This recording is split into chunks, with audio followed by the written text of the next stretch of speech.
بسم اللہ الرحمن الرحیم وَإِنَّ بَنِي إِسْرَائِيلَ تَفَرَّقَتْ عَلَى سِنِينَ وَسَبْعِينَ مِلَّةً وَتُفَرِّقُ أُمَّتِي عَلَى 73 مِلَّةً كُلُّهُمْ فِي النَّارِ إِلَّا مِلَّةً وَاحِدَةً قَالُوا وَمَنْ هِيَ يَا رسول اللہ صلی اللہ علیہ وسلم۔ یہ مشکوٰۃ شریف ہے، باب الاعتصام و سنہ کے اندر یہ حدیث رسول موجود ہے۔ حضور رحمت عالم صلی اللہ علیہ وسلم نے فرمایا کہ قوم بنی اسرائیل کے 72 فرقے تھے اور میری امت کے 73 فرقے ہوں گے۔ پھر آقا علیہ السلام نے فرمایا کہ یہ سب کے سب جہنمی ہیں، دوزخی ہیں، ان میں صرف ایک فرقہ جنتی ہوگا، اس فرقے کا نام ناجی ہوگا۔ اور جب صحابہ نے پوچھا کہ یا رسول اللہ صلی اللہ علیہ وسلم کہ ناجی کس کو کہتے ہیں، تو حضور رحمت عالم صلی اللہ علیہ وسلم نے فرمایا کہ جماعت اہل سنہ، کہ ناجی فرقہ وہ ہے کہ جو جماعت اہل سنت ہے۔ پھر صحابہ نے پوچھا کہ یا رسول اللہ کہ جماعت اہل سنت وہ کون لوگ ہیں؟ فرمایا کہ جو میرے اصحاب کے طریقوں پر چلنے والے لوگ ہوں گے، ان کو جماعت اہل سنت کہتے ہیں۔ تو آج بدعقیدہ لوگوں کو یہ دعوت دے رہا ہوں کہ خدا کی ذات ایک ہے اور آخری نبی جناب محمد مصطفیٰ جو خاتم النبیین بن کر آئے وہ اپنی ذات میں ایک ہیں۔ ہمیں چاہیے کہ ہم اپنی بدعقیدی سے توبہ کریں، اللہ کی وحدانیت پر ایمان رکھیں، رسول اللہ صلی اللہ علیہ وسلم کو آخری نبی مانیں۔ اور آج میں یہ سمجھتا ہوں حدیث پاک کی روح سے حق پر وہی لوگ ہیں جو اہل سنت ہیں۔ اور اہل سنت کون ہیں؟ قرآن کریم نے کہا کہ اہدنا الصراط المستقیم، کہ جو سیدھے راستے پر چلنے والے انہیں اہل سنت کہا جاتا ہے۔ اور پھر اس کے ساتھ ساتھ ہی وہ کون سے لوگ ہیں کہ جن کو اہل سنت تسلیم کرتے ہیں؟ انعم اللہ، ان پر اللہ نے انعام کیا ہے، من النبیین، وہ نبیوں کا طبقہ ہے، والصدیقین، اور صحابہ کرام ہیں، والشہداء، اور شہداء اعصام ہیں، والصالحین، اور صالحین کا طبقہ ہے۔ اور یہ اللہ کا کرم ہے، رسول اللہ صلی اللہ علیہ وسلم کی نگاہ کرم کا صدقہ کہ اہل سنت ہمیشہ ماننے والوں کا نام ہے۔ اہل سنت 1,24,000 انبیاء پر بھی ایمان رکھتی ہے، اہل سنت اصحاب رسول پر بھی ایمان رکھتی ہے، اہل سنت شہداء پر بھی یقین رکھتی ہے، اہل سنت صالحین پر بھی یقین رکھتی ہے۔ اور یہی وجہ ہے کہ ہمیں اللہ رب العزت نے مسلمان بنایا اور امت محمدیہ سے بنایا، پھر ہمیں جب مسلک دیا وہ بھی اہل سنت کا دیا۔ حضرت شیخ عبدالحق محدث دہلوی رحمۃ اللہ علیہ سے جب پوچھا کسی نے کہ آپ یہ بتائیں کہ جنتی طبقہ اور جنتی فرقہ کون سا ہے؟ فرمایا کہ وہ اہل سنت کا ہے، اور اہل سنت ہی وہ فرقہ ہے کہ جو تمام پر یقین رکھتی ہے اور تمام پر ایمان رکھتی ہے، اور اسی میں کامیابی ہے۔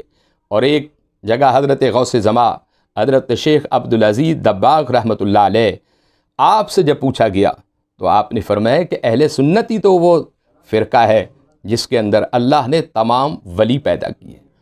اور یہ بڑا احسان ہے رب العالمین کا کہ آپ دیکھ لیں، حضرت غوث پاک ہیں، حضرت سلطان باہو ہیں، حضرت داتا گنج بخش کی ذات ہے، حضرت بابا فرید الدین گنج شکر کی ذات ہے۔ یہ تمام جو ہستیاں ہیں یہ اہل سنت کے نمائندہ ہیں، اور اہل سنت وہ فرقہ ہے، اہل سنت وہ طبقہ ہے جو تمام پر یقین رکھتا ہے۔ اور آپ نے دیکھا کہ صوفیاء کا مسلک اور مذہب بھی اہل سنت میں سے ہے، اور صوفیاء جو ہوتے ہیں وہ کسی کو اوپر تنقید نہیں کرتے۔ آپ دیکھتے ہیں کہ صوفیاء کے درباروں پر، مزاروں پر، خانقاہوں پر کوئی بھی آ جائے وہ ہر ایک کو اپنی سینے سے لگاتے، وہ کسی کے مسلک اور مذہب کے بارے میں نہیں پوچھتے، وہ کسی کی ذات اور کاسٹ کے بارے میں نہیں پوچھتے، وہ تو یہ پوچھتے ہیں کہ اللہ کے بنائے ہوئے بندے ہیں، اللہ کی مخلوق ہے، ان سے پیار کیا جائے۔ اور پھر آقا علیہ السلام سے جب پوچھا کہ حضور اہل سنت کی نشانی اور پہچان کیا ہوگی؟ اس کو بہت سارے بزرگوں نے نقل کیا ہے اور روایت بھی کیا ہے اس حدیث رسول کو کہ اہل سنت و جماعت جو ہوگی، جو اس کے اندر شامل ہوں گے، انہی کی نجات ہوگی۔ پھر فرماتے ہیں کہ تب یض وجوہ اہل سنہ والجماعت و تسود وجوہ اہل البدع والضلالہ، کہ قیامت والے دن اہل سنت و جماعت کے چہرے جو ہیں وہ روشن ہوں گے۔ قیامت والے دن اہل سنہ و جماعت کے جو چہرے ہوں گے وہ روشن ہوں گے، اور ان کے مقابلے میں اہل بدعت اور اہل ضلالت کے جو چہرے ہوں گے وہ سیاہ ہوں گے۔ وہ ہے کہ یہ بھی سب سے بڑی پہچان اہل سنت کی یہ ہے کہ ان کے چہرے قیامت کے دن ان سے نور نکل رہا ہوگا، ان کے چہروں سے خوشبو آ رہی ہوگی، اور ان کے چہرے جو ہے اس طرح چمک رہے ہوں گے جس طرح ان کے چہروں کے اندر سورج اور چاند چل رہا ہوگا۔ یہ اہل سنت کے چہروں کی نشانی ہے۔ اور آپ دیکھتے ہیں کہ ہمارے جتنے بھی بزرگ گزرے، آپ دیکھ لیں، حضرت داتا گنج بخش کو دیکھ لیں، غیر مسلم جب ان کے چہرے کو دیکھتا وہ مسلمان ہو جاتا۔ حضرت خواجہ اجمیری کے چہرے کو دیکھ لیں، جب ان کے حسین چہرے کو دیکھتے مسلمان ہو جاتے۔ حضرت سلطان باہو رحمۃ اللہ علیہ کا اتنا حسین چہرہ تھا، جب ان کے چہرے کو غیر مسلم دیکھتے مسلمان ہو جاتے۔ حضرت بابا فرید الدین گنج شکر کا چہرہ دیکھ لیں، جب غیر مسلم دیکھتے وہ مسلمان ہو جاتے، اور مسلمان ہوتے بھی کیوں نہ جب ان تمام بزرگوں کی ہر ادا جو ہے وہ سنت مصطفیٰ صلی اللہ علیہ وسلم کے مطابق ہے۔ ان کا چلنا بھی، ان کا بیٹھنا بھی، ان کا اٹھنا بھی، ان کا جاگنا بھی، ان کا سونا بھی، ان کا کھانا پینا، گویا کہ زندگی کے تمام معاملات جو ہیں وہ اللہ کے رسول کی سنت کے مطابق ہیں۔ اور جب بندہ اپنی زندگی کو رسول اللہ کی سنت میں ڈھال لیتا ہے تو یقیناً کامیابی مل جاتی ہے۔ حضرت داتا گنج بخش رحمۃ اللہ علیہ سے کسی نے پوچھا، حضور میں کامیاب ہونا چاہتا ہوں، فرمایا کہ ایک ہاتھ میں اللہ کا قرآن تھام لو اور ایک ہاتھ میں سنت رسول تھام لو۔ اور جب آقا علیہ السلام سے پوچھا تو حضور اکرم رحمت عالم نے فرمایا کہ لوگوں، میں دنیا میں دو چیزیں چھوڑ کر جا رہا ہوں، ایک اہل بیت اور ایک اللہ کا قرآن۔ ان دونوں چیزوں کو تھامے رکھنا، تم کبھی بھی گمراہ نہیں ہوگے۔